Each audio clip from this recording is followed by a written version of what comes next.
नमस्कार मेरे प्यारे बच्चों, आदाब, सत श्री अकाल। मैं आपका अपना अभिषेक सरोहा आज आप सभी लोगों का हार्दिक अभिनंदन करता हूं हमारे होमवर्क प्लेटफॉर्म के ऊपर। मेरे प्यारे बच्चों, आज इस बायोलॉजी के सेशन के अंदर हम शुरुआत करेंगे सबसे पहले ब्लड से। देखो, सबसे पहले बायोलॉजी की शुरुआत करने से पहले मैं आपसे कुछ बात करूंगा। बात क्या है? बड़ी सिंपल सी बात है यार। आपका जो बायोलॉजी का पोर्शन है, जनरल साइंस का ये पोर्शन है, जो इसके अंदर जो सबसे इंपॉर्टेंट है जनरल साइंस में, आपका बायोलॉजी है।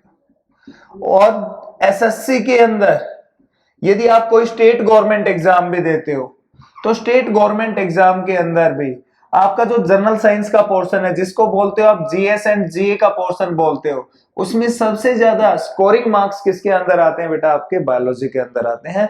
और नंबर ऑफ क्वेश्चंस भी मैक्सिमम किसके अंदर पूछे जाते हैं? बायोलॉजी के अंदर पूछे जाते हैं।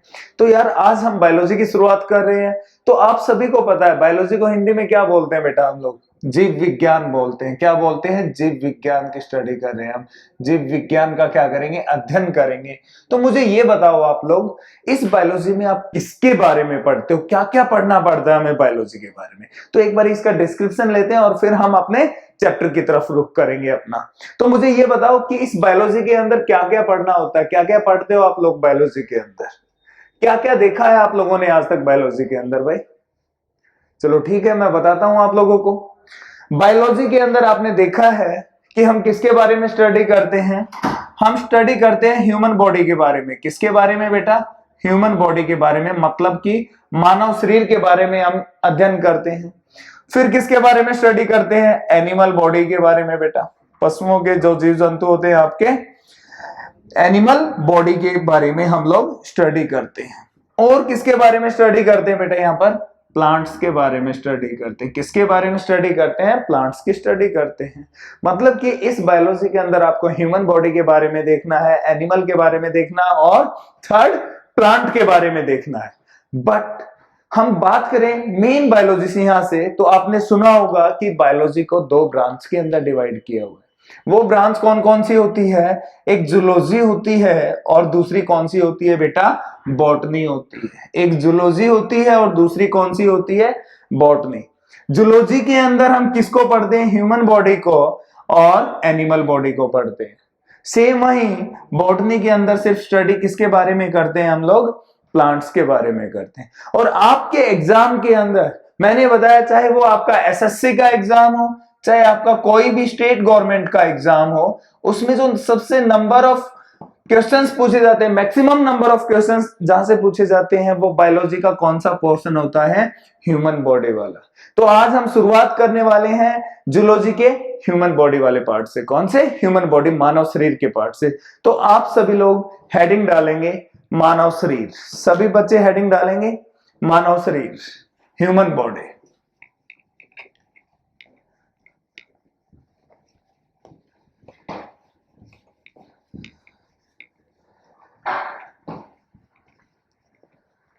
हेडिंग डालेंगे सभी बच्चे ह्यूमन बॉडी, मानव शरीर।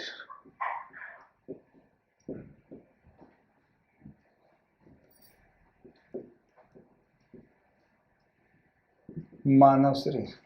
बेटा ये कैसा होगा मानव शरीर यार? कैसा? तो याद रखना, नॉर्मल ह्यूमन बॉडी। जब भी हम किसी भी बॉडी की स्टडी करते हैं तो उसको कैसा कंसीडर करते हैं हम? नॉर्मल। कि वो कैसे हालात में है? सामान्य हालात में, उसमें कोई भी दिक्कत समस्या नहीं है। जैसे मैं और आप लोग कैसे हैं? नॉर्मल है ना। नॉर्मल नहीं होते तो हमारी मुलाकात नहीं होती, एक दूसरे के कपड़े फाड़ रहे होते ना, एबनॉर्मल होते तो। और कहीं आगरा में हमारी मुलाकात होती। यदि आगरा में हमारी मुलाकात नहीं हो रही है आप लोगों से, आपके घर बैठे हुए आपके सामने हम आपको पढ़ा रहे हैं, तो इसका मतलब क्या है? बिल्कुल नॉर्मल कंडीशन में। तो आज हम इसी नॉर्मल ह्यूमन बॉडी की बात करने वाले हैं। तो चैप्टर स्टार्ट करने से पहले मैं आपको सबसे पहले यहां से एक क्वेश्चन पूछूंगा और उसके बाद हम चैप्टर की शुरुआत करेंगे।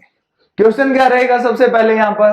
देखो, नॉर्मल ह्यूमन बॉडी आपकी भी है, सभी की, और मेरी भी नॉर्मल ह्यूमन बॉडी है। तो आप मुझे ये बताओ कि आपकी इस नॉर्मल ह्यूमन बॉडी में, आपके इस पूरे शरीर के अंदर सबसे ज्यादा मैक्सिमम अमाउंट में क्या चीज प्रेजेंट होती है? सबसे ज्यादा क्या चीज प्रेजेंट होती है आपकी बॉडी में? जल्दी से बताओ मुझे, बताओ क्या प्रेजेंट होता है? तो ध्यान रखना, आपकी बॉडी में आपके अकॉर्डिंग आपके अंदर सबसे ज्यादा क्या प्रेजेंट होता है बेटा? ब्लड प्रेजेंट होता है। कैसे? अभी बताता हूं। देखो, आपकी बॉडी का टॉप पार्ट कौन सा है? ये वाला टॉप है। बॉटम पैरों के नीचे। यदि यहां से चोट लगे तो क्या निकलेगा? ब्लड निकलेगा। क्या निकलेगा? ब्लड निकलेगा। और बॉडी के किसी भी पार्ट पर आपको हर्ट किया जाएगा तो क्या निकलेगा? तो भी ब्लड निकलेगा ना। पैरों के नीचे चोट लगेगी तो भी क्या निकलेगा? ब्लड ही निकलेगा। मतलब कि ब्लड को हिंदी में क्या बोलते हैं? रुधिर। तो आपके बॉटम से लेकर टॉप तक क्या निकलता है? चोट लगने पर ब्लड निकलता है। तो इसका मतलब आप लोगों के अनुसार आपकी बॉडी में सबसे ज्यादा क्या है? ब्लड है।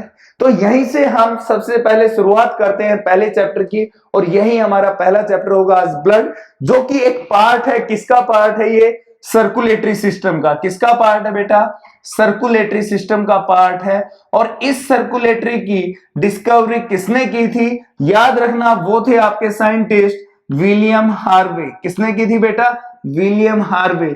और सर्कुलेटरी सिस्टम के बेसिकली दो पार्ट होते हैं, एक आपका ब्लड होता है और दूसरा आपका हार्ट होता है। तो हार्ट में मैं आपको पूरा सर्कुलेटरी सिस्टम समझाऊंगा। तो अब शुरुआत करते हैं हम लोग ब्लड से। तो सभी बच्चे हेडिंग डालेंगे ब्लड। सबसे पहले सभी बच्चे क्या करेंगे? हेडिंग डालेंगे ब्लड। तो करते हैं शुरुआत इसकी हम लोग।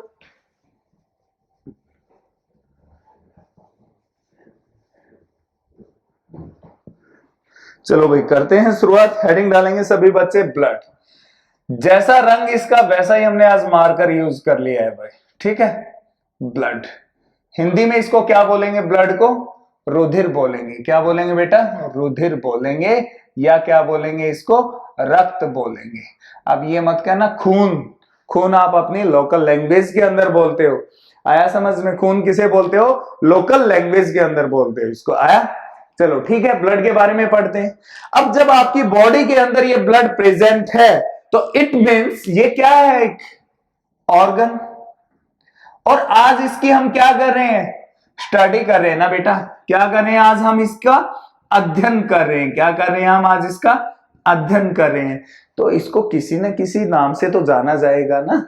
The study of blood is known as, रुधिर के अध्ययन को क्या कहा जाता है? याद रखना, इस अध्ययन को हेमेटोलॉजी कहा जाता है। The study of blood is known as haematology. The study of blood is known as haematology. रुधिर के अध्ययन को क्या कहेंगे?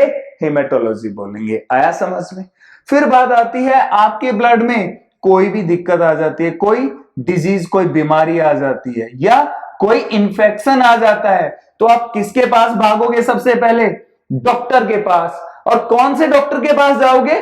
जो क्या होता है? स्पेशलिस्ट होता है। किसका स्पेशलिस्ट होता है? जो समस्या हुई है आपको। किसकी समस्या हुई है? ब्लड से रिलेटेड समस्या हुई है। तो हम लोग उस डॉक्टर को किस नाम से जानेंगे? याद रखना, उस डॉक्टर का नाम होगा हेमेटोलॉजिस्ट। क्या होगा बेटा? उस डॉक्टर का नाम हेमेटोलॉजिस्ट होगा। क्या होगा? हेमेटोलॉजिस्ट होगा। आया समझ में सभी बच्चों को? कोई दिक्कत? मेरे हिसाब से कोई दिक्कत नहीं होगी। चलो ठीक है, पता लग गया कि ब्लड है, जो ब्लड की स्टडी करेंगे हम, रुधिर का जो अध्ययन करेंगे, उसको हम क्या बोलेंगे? हेमेटोलॉजी बोलेंगे। जब आपको कोई बीमारी हो जाती है, कोई इंफेक्शन आपकी बॉडी में फैल जाता है, तो किसके पास जाते हैं? डॉक्टर के पास। कौन से डॉक्टर के पास? जो स्पेशलिस्ट होता है। और उसको किस नाम से जानते हैं हम लोग? हेमेटोलॉजिस्ट के नाम से जानते हैं। किस नाम से? हेमेटोलॉजिस्ट के नाम से। चलो अब आगे रुख करते हैं इसका, जहां से हमने इस चैप्टर की शुरुआत की थी। और शुरुआत की थी हमने उस क्वेश्चन से जो मैंने आपसे पूछा था कि आपकी बॉडी में आप लोगों के अकॉर्डिंग सबसे ज्यादा क्या होता है? तो आपने बताया ब्लड होता है। तो इसका एक्चुअल अमाउंट तो देखेंगे ना कि वाकई में हमारे शरीर में, हमारी पूरी बॉडी में कितना ब्लड पाया जाता है। ठीक है, तो याद रखना, हेडिंग डालना amount of blood. Amount of blood heading डालेंगे सभी बच्चे, अमाउंट ऑफ ब्लड। तो अमाउंट ऑफ ब्लड हम सबसे पहले किसके अंदर देखेंगे बेटा? हम देखेंगे एक मेल के अंदर। किसके अंदर देखेंगे? मेल के अंदर। तो याद रखना, मेल के अंदर कितने अमाउंट में प्रेजेंट होता है आपका ब्लड? इसका अमाउंट होता है 5 से लेकर 6 लीटर बेटा। कितना होता है? 5 से लेकर 6 लीटर प्रेजेंट होता है। आया समझ में? अब बात करेंगे फीमेल की। फीमेल के अंदर कितना अमाउंट प्रेजेंट होता है ब्लड का? तो याद रखना, फीमेल के अंदर हमेशा हाफ लीटर ब्लड क्या होता है? लेस होता है। क्या होता है? कम होता है। एज कंपैरिजन टू, किसके कंपैरिजन में बेटा? याद रखना, as comparison to male. Male के कंपैरिजन में हमेशा आधा लीटर ब्लड क्या मिलेगा? महिलाओं में कम मिलेगा। तो साहब कितना ब्लड होगा? तो याद रखना 4.5 से लेकर 5.5 लीटर होगा। कितना होगा? 4.5 से लेकर 5.5 लीटर। अब क्वेश्चन क्या पूछा जाता है आपसे? क्वेश्चन यही पूछा जाता है कि फीमेल में हाफ लीटर ब्लड होने का कारण क्या होता है? फीमेल में आधा लीटर ब्लड कम क्यों होता है? तो इसका बड़ा सिंपल सा रीजन है बेटा, हर फीमेल को एवरी मंथ, प्रत्येक महीने क्या होती है? मेंस्ट्रुएशन साइकिल आती है। इस वजह से क्या होता है? ये हाफ लीटर ब्लड कम होता है। किसके कंपैरिजन में कम होता है बेटा? मेल के कंपैरिजन में। ध्यान रखना, उनको प्रत्येक महीना क्या आता है? मासिक आता है। इस वजह से उनके अंदर हाफ लीटर ब्लड कम होता है, और जिसके कारण टोटल अमाउंट क्या होगा ब्लड का महिलाओं में? 4.5 से लेकर 5.5 लीटर होगा। आया समझ में? ठीक है। अब बात करते हैं चाइल्ड के अंदर कितना होता है बेटा। किसके अंदर? बच्चे के अंदर, चाइल्ड में। तो याद रखना, एक चाइल्ड में भी उसकी एज के अकॉर्डिंग हम कंसीडर कितना करते हैं? 5 से लेकर 6 लीटर ही करते हैं। ठीक है बेटा। कई किताबों में बहुत कम दे रखा है, इस चीज को ध्यान रखेंगे आप लोग। हम एज के अकॉर्डिंग कितना कंसीडर करते हैं? यहाँ पर 5 to 6 लीटर ही करते हैं। ठीक, तो ये था हमारा अमाउंट ऑफ ब्लड, जो क्वेश्चन की हमने स्टार्टिंग की थी चैप्टर के साथ, कि आपके शरीर में कितना ब्लड पाया जाता है। आपने अपने अकॉर्डिंग बताया सबसे ज्यादा, बट एक्चुअल में हमने देखा कि एक मेल में, एक पुरुष में, एक महिला के अंदर ब्लड कितना है? 5 to 6 litre and 4.5 to 5.5 litre. ठीक है, तो अब चलो चलते हैं नेक्स्ट टॉपिक की तरफ। अब बात करते हैं, मुझे ये बताओ यार, आपने कभी ब्लड को कहीं किसी रेस्टोरेंट में बनते देखा है? कढ़ाई पनीर के साथ उबलता हुआ, या किसी फैक्ट्री के अंदर ब्लड को बनते हुए देखा हो, या किसी एमएनसी के अंदर ब्लड को बनते हुए देखा हो? देखा है कहीं? ब्लड बनता कहां है? तो हेडिंग डालेंगे सभी लोग, फॉर्मेशन ऑफ ब्लड। हेडिंग डालेंगे सभी, फॉर्मेशन ऑफ ब्लड। रुधिर का निर्माण कहां होता है आपके शरीर में, इसके बारे में बात करेंगे।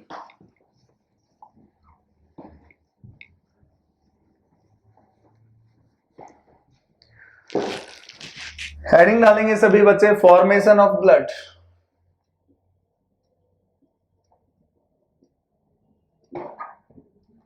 फॉर्मेशन ऑफ ब्लड, रुधिर का निर्माण।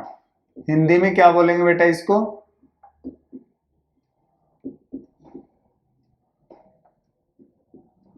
रुधिर का निर्माण, फॉर्मेशन ऑफ ब्लड। कहां इसकी फॉर्मेशन होती है? मुझे बताओ कहां होती है? किसी रेस्टोरेंट में, किसी स्कूल, हॉस्पिटल, या किसी एमएनसी, किसी फैक्ट्री में बनते देखा है क्या आप लोगों ने? नहीं देखा ना। कहां बनता है? आपके शरीर में बनता है। कहां बनता है बेटा? आपके शरीर में बनता है। तो हम क्या बोलेंगे? फॉर्मेशन ऑफ ब्लड कहां होगी बेटा? Inside the body. कहां होगी? Inside the body. कहां होगी? इनसाइड द बॉडी, आपके शरीर के अंदर होगी। फिर इसके बाद, शरीर तो बहुत बड़ा है यार, शरीर तो बहुत बड़ा है, और इसके अंदर बहुत सारे अंग हैं। किसी न किसी एक अंग में बनता होगा ना ब्लड, तो उस अंग का कोई ना कोई नाम भी होगा। बट इससे पहले एक बात और सुनो यार, जब आपकी बॉडी के अंदर ब्लड बन रहा है, आपके शरीर में ये ब्लड बन रहा है, तो क्या आपके पास कोई ऐसा बटन है कि ऑन किया तो ब्लड बनना शुरू हो गया, और उस बटन को ऑफ किया तो ब्लड बनना बंद हो गया? क्या कुछ ऐसा है? नहीं है ना। तो इट मींस आपकी बॉडी में ब्लड अपने आप बनता रहता है, और जब कोई चीज आपकी बॉडी में अपने आप बनती है तो आप उसे क्या कहते हो? कि नेचुरल तरीके से वो बनती जा रही है, एक प्राकृतिक रूप से, एक प्राकृतिक क्रिया के द्वारा वो चीज बनती जा रही है। तो याद रखना, यहां क्वेश्चन पूछा जाता है कि the formation of a blood is a which type of a process? तो याद रखना, it is a natural process. और कहां कंडक्ट होता है? आपके इनसाइड द बॉडी। तो हम इस लाइन को कैसे जोड़ेंगे? यहां पर कि जो ब्लड की फॉर्मेशन आपके शरीर के अंदर वो किस क्रिया के द्वारा होती है बेटा? नेचुरल प्रोसेस के द्वारा। नेचुरल प्रोसेस के द्वारा, प्राकृतिक क्रिया के द्वारा रुधिर बनता है। कहां बनता है? आपकी बॉडी के अंदर। और आपकी बॉडी बहुत बड़ी है, इसमें बहुत सारे ऑर्गन है, तो किसी न किसी एक ऑर्गन में बनता होगा ना, किसी न किसी एक ऑर्गन में फॉर्मेशन होती होगी, तो उस ऑर्गन का नाम भी होगा कुछ ना कुछ। तो याद रखना बेटा, उस अंग का नाम क्या होगा? उस अंग का नाम है आपका बोन मैरो, जिसे अस्थि मज्जा कहा जाता है हिंदी में। क्या है बेटा? Bone marrow. क्या है? बोन मैरो, अस्थि मज्जा। क्या है बेटा? बोन मैरो, अस्थि मज्जा। आया समझ में? तो यहां से 2 क्वेश्चन आ चुके हैं आपके एग्जाम में कि formation of a blood is a which type of a process? That is natural process. Where formation of blood takes place, रुधिर का निर्माण कहां होता है?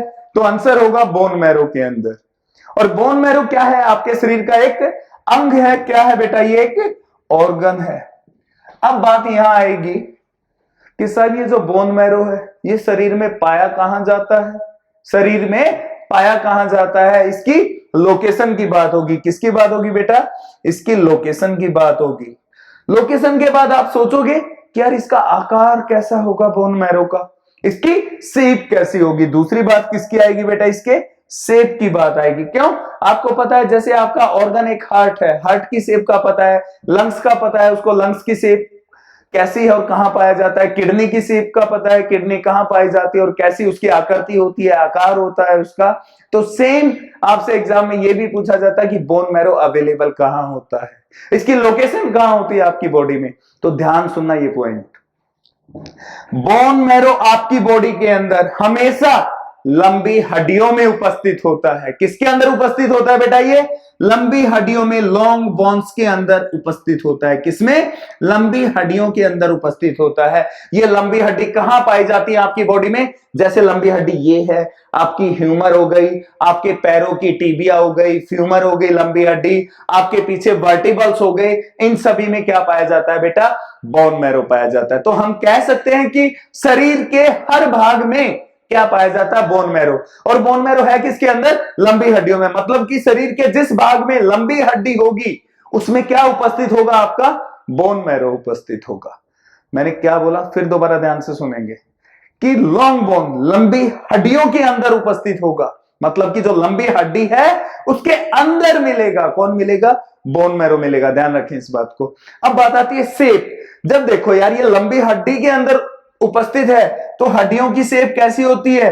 जिगजैग होती है, उबड़ खाबड़ होती है ना। कैसी होती है? उबड़ खाबड़ होती है, जिगजैग होती है, इरेगुलर शेप होती है बोन्स की। तो इसके अंदर उपस्थित मिलेगा कौन? Bone marrow. तो इस बोन मैरो की शेप कैसी होती है बेटा? यहां देखेंगे ये बीच से तो काफी पतला होता है। बीच से क्या होता है? काफी पतला होता है। ऊपर से मोटा होता है और नीचे से मोटा होता है। ऊपर से मोटा, नीचे से मोटा होता है, बीच से काफी पतला होता है। यदि हम इसको यहां से निकाल कर देखें, लंबी हड्डी में से निकाल कर देखते हैं तो ये शेप कैसी नजर आती है? मुझे बताओ जल्दी से, ये शेप कैसी होगी? कैसी नजर आई ये शेप? एक डंबल शेप नजर आई बेटा। कैसी आई? एक डंबल आकार आया। कैसा आया आकार इसका? डंबल आकार आया। इसकी आकृति कैसी आई? डंबल जैसी आकृति। आया समझ में? लोकेशन पता लग गई। लोकेशन कहां होगी बेटा? लॉन्ग बोन्स के अंदर। शरीर के जिस जिस भाग में लॉन्ग बोन्स है, लंबी हड्डियां उपस्थित हैं, वहीं क्या मिलेगा? आपका बोन मैरो मिलेगा। सेम एज इट इज, जो शेप है, जो आकार है, जो आकृति है, वो कैसी है बेटा? वो है इसकी डंबल शेप जैसी, जो आपके सामने है। आया समझ में? Formation of blood. कोई दिक्कत? अब आपसे मैं पूछूंगा कि जो फॉर्मेशन ऑफ ब्लड है वो एक किसके अंदर हो सकती है? एक मेल के अंदर। किसके अंदर बेटा? एक पुरुष के अंदर। दूसरी किसमें होगी? एक फीमेल में होगी। और तीसरी किसमें? एक चाइल्ड के अंदर, या बोल सकते हो न्यू बॉर्न बेबी। क्या बोल सकते हो बेटा? न्यू बॉर्न बेबी, या बोल सकते हो आप इन्फेंट बेबी।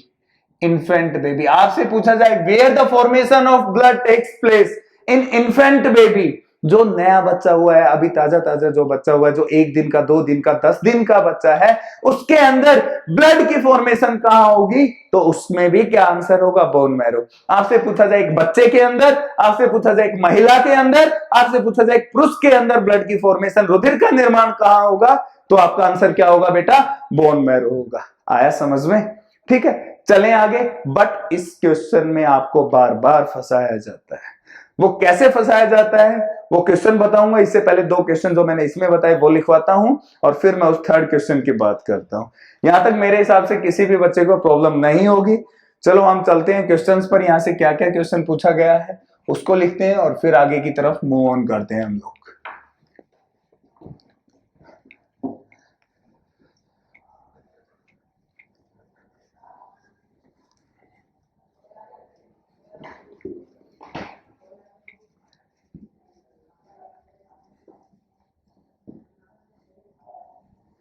देखो यार, एक बात मैं फिर बता देता हूं आप लोगों को, वीडियो देखने से कुछ नहीं होगा। इसे देखने से कुछ नहीं होगा जब तक अपने नोट्स नहीं बनाओगे आप लोग। जब तक आप अपने नोट्स नहीं बनाओगे तब तक ये चीजें नहीं आएंगी समझ में। जब तक आप वीडियो देखोगे तब तक तो ये चीजें दिमाग में रहेंगी। जैसे ही वीडियो से दूर गई ये चीजें आपसे दूर होती चली जाएंगी। तो बेटा इसके लिए आपको नोट्स बनाना काफी कंपलसरी है, बहुत इंपॉर्टेंट है यदि आप अपना सिलेक्शन लेना चाहते हो तो। नहीं तो जिंदगी में आपने बहुत कुछ देखा है यार, कुछ कर पाए हो? देखा है ना, कॉलेज में भी स्कूल में भी बहुत कुछ चीजें देखी, क्या कर पाए? कभी नहीं कर पाए ना। तो आप जो ये वीडियो देख रहे हो बेटा, साथ के साथ नोट्स बना लो जो आपकी जिंदगी सुधार देंगे। ठीक है, तो चलो चलते हैं वो क्वेश्चंस पे। पहला क्वेश्चन यहां से क्या पूछा गया था? फर्स्ट क्वेश्चन तो पूछा गया था, by which process formation of blood takes place? Formation of blood takes place. Hindi में किस क्रिया के द्वारा मानव शरीर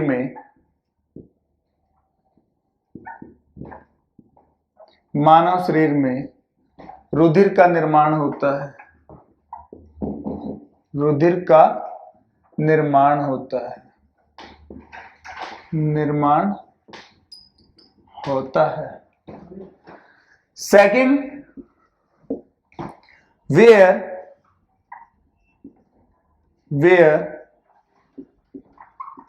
formation of blood takes place in human body या ऑब्लिक डाल के बता रहा हूं आपसे, पूछा जा सकता है मेल या पूछा जा सकता है फीमेल, किसी का भी पूछे या आपसे पूछे चाइल्ड, तो आपका आंसर क्या रहेगा? सेम रहेगा बेटा। क्या रहेगा? सेम। तो पहले का आंसर क्या है हिंदी बता देता हूं। मानव शरीर में रुधिर का निर्माण कहां होता है? मानव शरीर की जगह लिख सकते हो किसी पुरुष के अंदर, किसी महिला के अंदर, किसी बच्चे के अंदर रुधिर का निर्माण कहां होता है? रुधिर का निर्माण कहां होता है? तो याद रखना बेटा, आंसर क्या रहेगा इसका?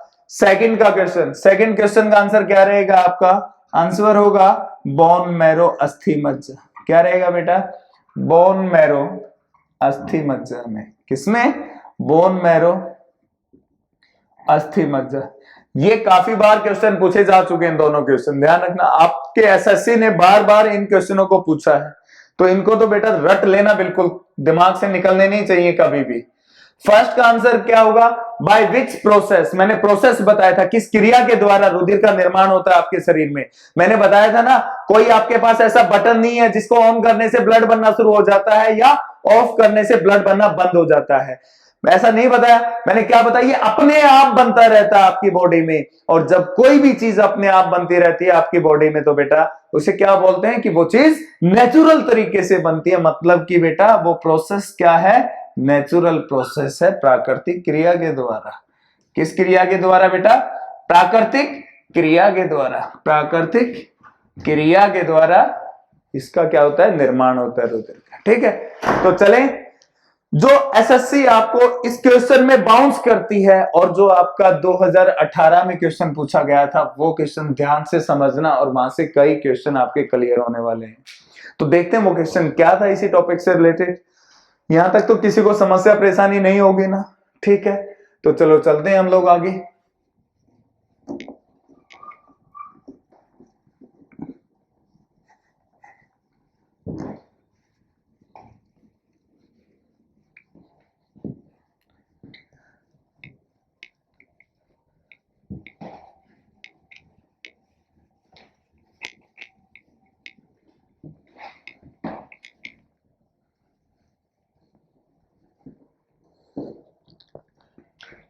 क्वेश्चन क्या पूछा गया बेटा 2018 एसएससी के अंदर, ये एसएससी सीजीएल का क्वेश्चन है आपका, और इसमें पूछा गया था at embryo stage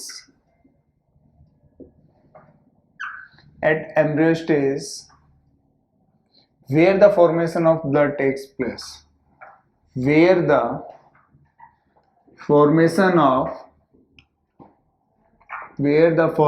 of blood takes place। Hindi में क्या है बेटा इसका, हिंदी में है गर्भ अवस्था के दौरान। देखो यार हिंदी में थोड़ी बहुत स्पेलिंग मिस्टेक हो जाए तो माफ करना। गर्भ अवस्था के दौरान रुधिर का निर्माण कहाँ होता है, रुधिर का निर्माण कहाँ होता है, कहाँ होता है, गर्भ अवस्था के दौरान रुधिर का निर्माण कहाँ होता है। At embryo stage where the formation of blood takes place. Option क्या था बेटा, फर्स्ट ऑप्शन था आपका, हमेशा जो ए ऑप्शन होता है ना बेटा वो हमेशा भावी इंजीनियर के लिए होता है और एक भावी इंस्पेक्टर के लिए होता है, बोन मैरो। सेकंड है बेटा इसके अंदर एस्प्लेन, जिसके क्या कहते हैं हिंदी में, पल्हिया भी बोलते हैं। इसकी हिंदी तो पता है बोन मैरो की बेटा क्या होती है, अस्थि मज्जा। थर्ड लीवर, सी ऑप्शन क्या होगा, लीवर, जिसे क्या कहा जाता है, यकृत भी कहा जाता है। और डी ऑप्शन क्या होगा बेटा, मैंने बताया ऑप्शन बी एंड सी। ठीक है, जल्दी से बताओ इसका आंसर क्या होगा। मैंने बात की है at embryo stage where the formation of blood takes place. अब जो भावी इंजीनियर होते हैं और जो भावी इंस्पेक्टर होते हैं, कौन से इंस्पेक्टर, अरे वही इनकम टैक्स वाले यार, हैं, ख्वाब तो बहुत बड़े हैं सीबीआई और इनकम टैक्स के, है ना। तो बेटा फंसते कहां हैं आप लोग, फंसते आप यहां हैं। आपने अभी अभी पढ़ा था where the formation of blood takes place, where the formation of blood takes place. इसका तो आंसर आप सभी को पता है, क्या है इसका आंसर, आप कहोगे ए ऑप्शन होगा। क्या होगा, ए ऑप्शन होगा। बिल्कुल मैं मानता हूं जो मैंने रेड किया है उसका आंसर क्या है, बोन मैरो है। बट जो आगे के ये दो वर्ण हैं आपके, कौन से, एम्ब्रियो स्टेज, कौन से बेटा, एम्ब्रियो स्टेज, इसने क्या किया, इस आंसर को गलत कर दिया और दूसरे आंसर को कर दिया ठीक। मैंने कहा था where the formation of blood takes place, किसके अंदर, मेल की बात की थी, फीमेल की बात की थी, एक चाइल्ड की बात की थी, न्यूबॉर्न बेबी की बात की थी, उनके अंदर तो किसमें था, बोन मैरो में। बट इसमें तो ना किसी मेल में पूछा, ना किसी फीमेल में पूछा, ना किसी चाइल्ड में पूछा, इसने तो पूछा एम्ब्रियो स्टेज। तो सबसे पहले आपको मतलब पता होना चाहिए यहां पर एम्ब्रियो स्टेज होता क्या है। तो हिंदी में मैंने बताया गर्भ अवस्था के दौरान। बेटा गर्भ अवस्था कब होती है ये, जब हमारी मां प्रेग्नेंट होती है।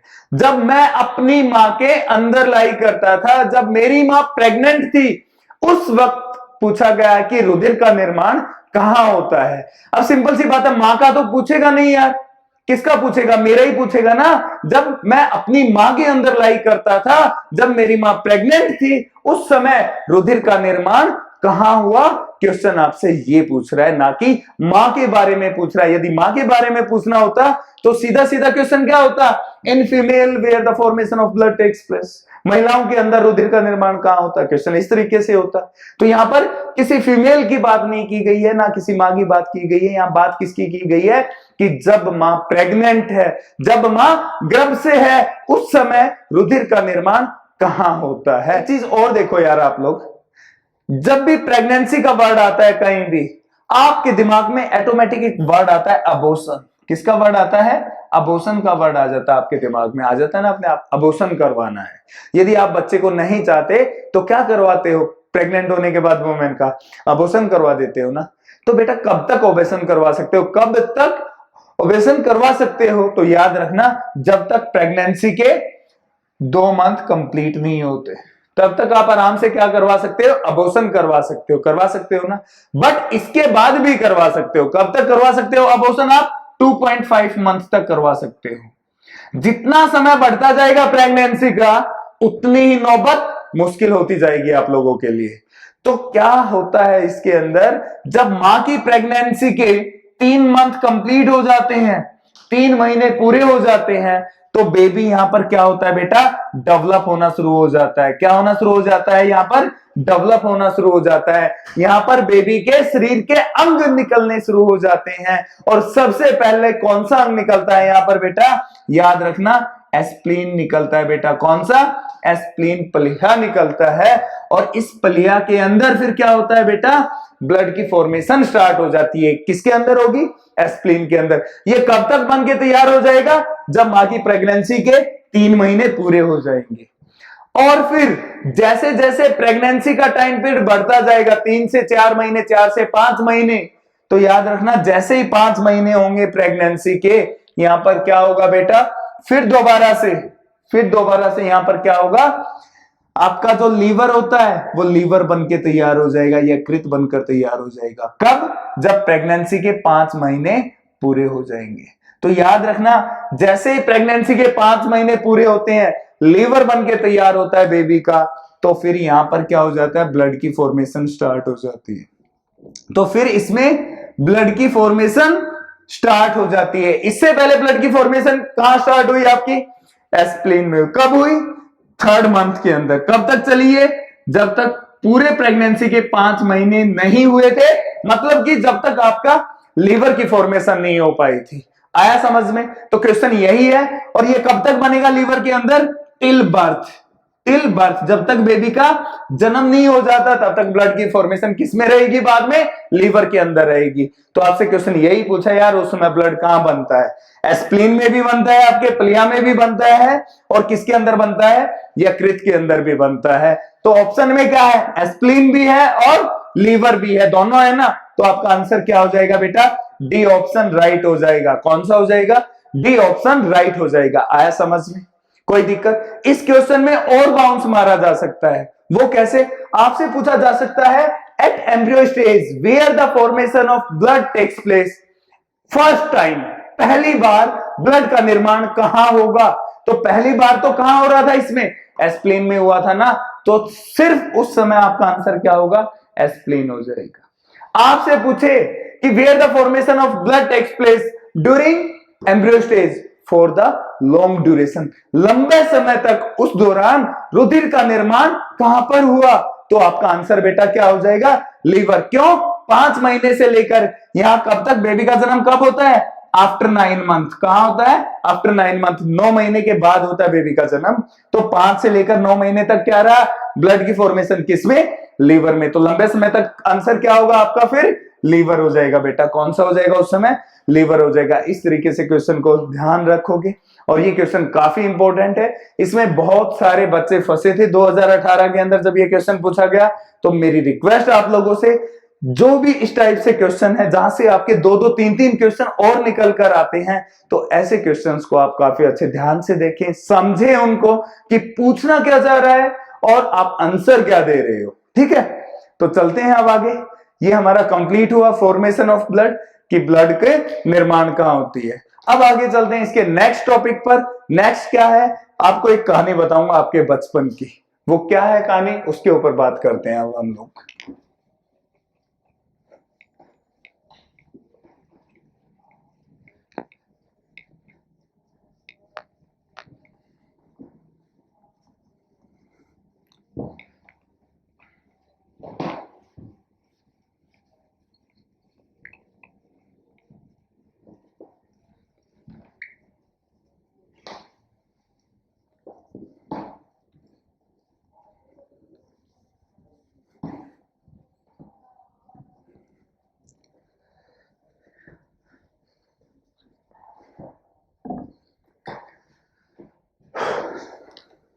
यहां देखना बेटा, बचपन में जब हम लोग स्कूल में जाते थे अक्सर, बचपन में जब हम लोग स्कूल में जाते थे अक्सर, जब मम्मी हमें स्कूल छोड़ने जाती थी या पैक करके तैयार हमें देती थी, कहती थी मम्मी कि बेटा आपकी स्कूल की वैन आ गई है, बस आ गई है, तो हम अक्सर उस समय स्कूल जाते वक्त रोते थे। क्या करते थे, मोस्टली सम टाइम हम रोते थे, स्कूल में जाना हमें अच्छा नहीं लगता था। बट एक दौर, एक समय वो भी आता था जिस दिन हम बहुत खुश होते थे स्कूल को लेकर कि आज तो स्कूल जाना है मम्मी बहुत जल्दी। वो दिन कैसे आता था, जिस दिन हमारी मम्मी हमें क्या कर देती थी बेटा, सुबह उठते ही हमें 5 रुपए दे देती थी। जैसे ही हमें स्कूल में जाने के लिए 5 रुपए मिले, हम उसी समय स्कूल के लिए तैयार होना शुरू कर देते थे और उस दिन बड़े खुश होकर स्कूल जाते थे। होती थी ना ये बात। बट यहां पर जो आपको 5 रुपए मिलते थे वो आपको टर्म कंडीशन के अकॉर्डिंग मिलते थे।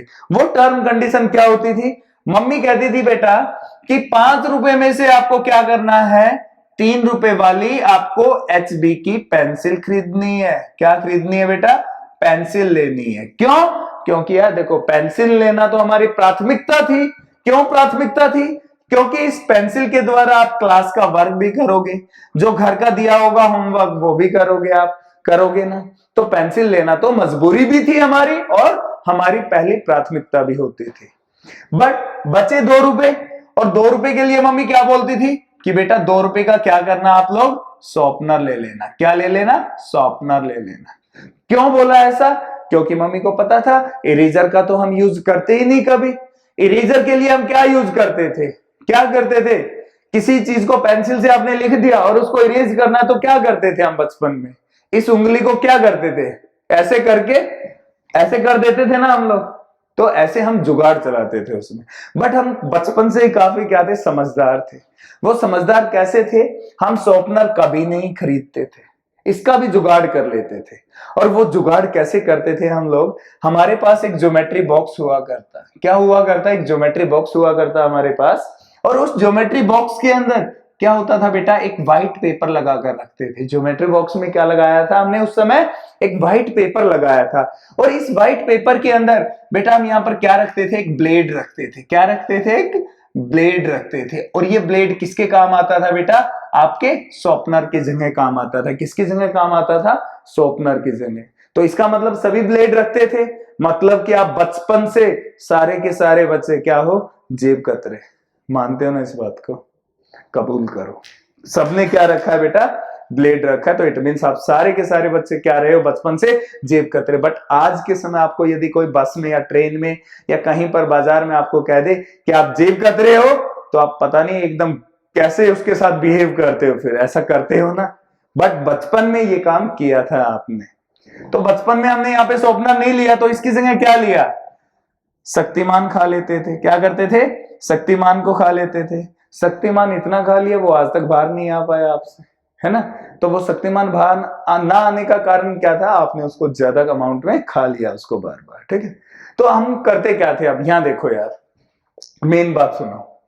जब हम स्कूल के अंदर जब पेंसिल से काम करते थे, उन दिनों जो हमारी क्लास की मैडम होती थी, जो हमारी मैम होती थी, वो आप लोगों को क्या देती थी, एक सुलेख लिखने को देती थी। क्या देती थी, एक सुलेख लिखने को देती थी। एक हैंड रिटन का एक पेज देती थी, हिंदी इंग्लिश में लिखकर लेकर आना है।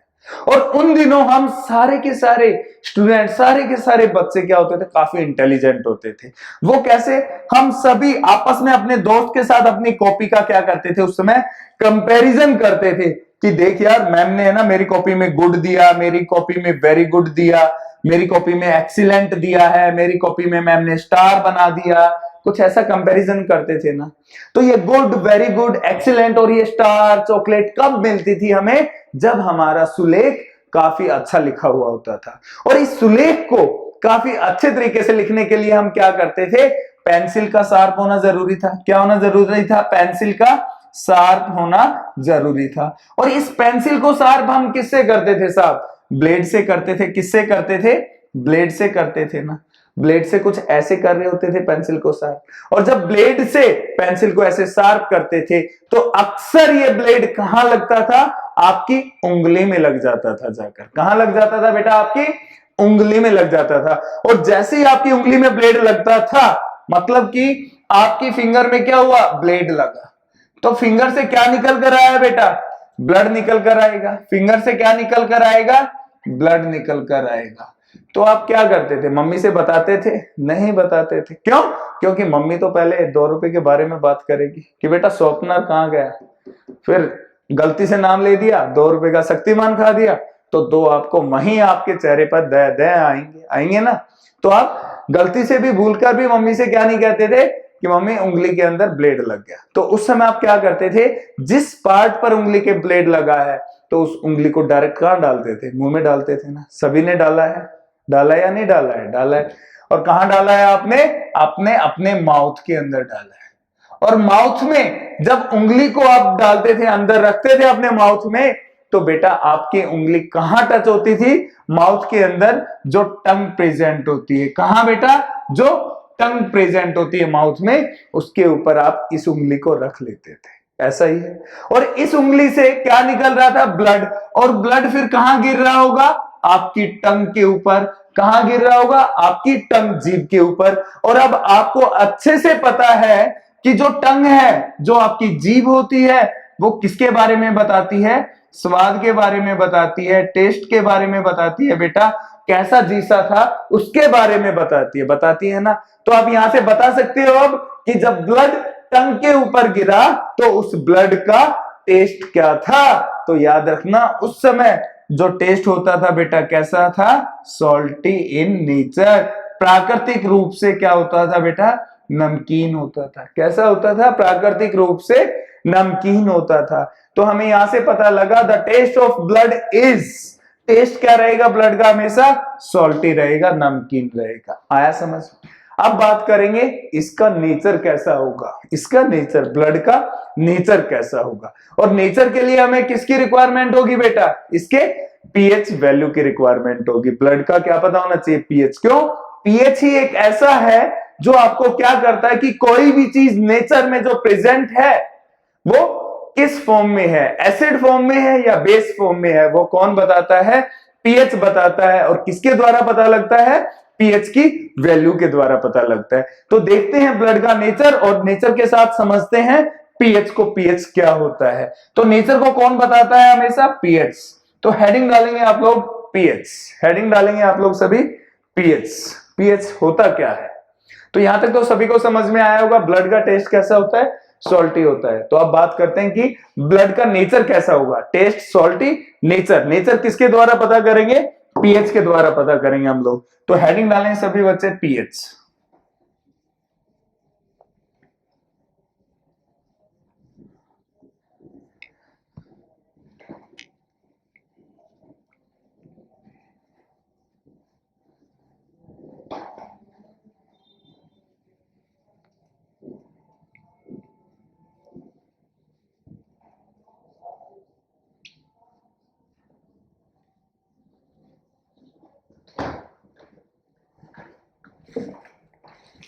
हेडिंग डालेंगे सभी बच्चे पीएच। इसको क्या बोला जाता है बेटा? पीएच स्केल के नाम से जाना जाता है। सबसे पहले देखेंगे इस पीएच की फुल फॉर्म क्या होती है। पीएच की फुल फॉर्म होती है पोटेंशियल ऑफ हाइड्रोजन। क्या होती है बेटा? Potential of hydrogen. Potential of hydrogen full form क्या होगी? Potential of hydrogen. ठीक है। अब बात आती है पोटेंशियल स्केल पीएच करता क्या है, क्या काम है इसका। तो याद रखना, ये बताता है कि नेचर के अंदर कोई भी चीज उपस्थित है उसका नेचर बताता है कि या तो ये एसिड फॉर्म में होगा, मतलब कि अम्लीय अवस्था में होगा। कैसा होगा बेटा? अम्लीय अवस्था में होगा। या फिर वो किस में होगा?